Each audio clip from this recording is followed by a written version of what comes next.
That has nothing to do with my prophet. Please just stop it. It doesn't make any sense. That's not the message he sent. That's not what he meant. That's not why he came. So you can claim as much as you want to, but I assure you the man I follow was not the same. See, I know a man who forbade the cutting down of a plant, who even spoke against those who had burnt an ant. So why is it that I simply can't understand how we claim to follow the same man? I mean, I know a man who forbade us from harming the innocent, saying he who does so would not only be prohibited from paradise, but he would not even smell its scent. So please tell me how what you're doing has anything to do with the message that he sent. This is the man who forbade us from even scaring cattle with a knife, saying you have no right to let the animal die twice. And when he was asked for advice, he'd reply, don't get angry, don't get angry, don't get angry, repeating it thrice.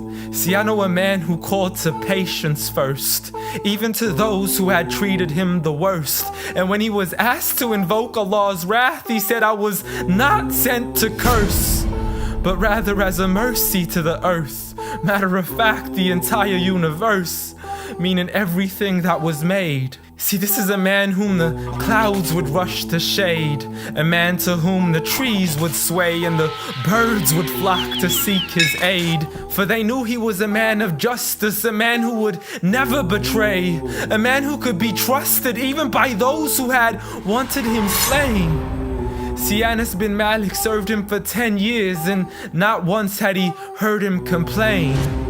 For he would never get angry for himself, but only for Allah's sake. And he never responded to evil with evil, but rather he pardoned and forgave. For had he been harsh-hearted, the people would have ran away.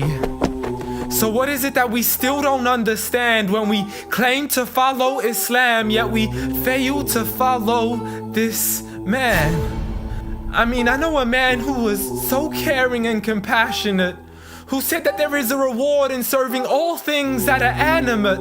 In other words, everything that breathes, whether it be the animals, the trees, and every single human being. I mean, if Allah called him Rahmatan lil Alameen, how dare you call him anything else that contravenes? See, this is a man who said that the Muslim was he who is soft, simple, and lenient. A man who taught us himself to be cautious from falling into extremism. See, he was never given two choices except he chose that which was easiest. Not for himself, but for his people and their convenience. See, I know a man who advocated for the freedom of the slaves. A man who taught us that the Muslim is the one from whom the people are safe. Not only from his hands, but even from the words that he says. See, this is a man who would never mock, mimic, nor ridicule, nor would he ever publicly rebuke an individual. This is the man I follow, so forgive me if this sounds unusual. But the man I know was so much more handsome, so beautiful.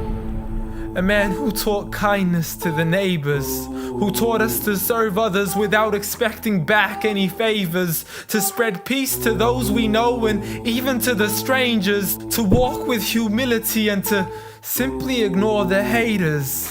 But nevertheless, I know a man who still taught us to stand up for the oppressed, from the men, women, and children who call out to us in distress. I know a man who taught us to fight for these people, but by no means does this mean we have the right to transgress.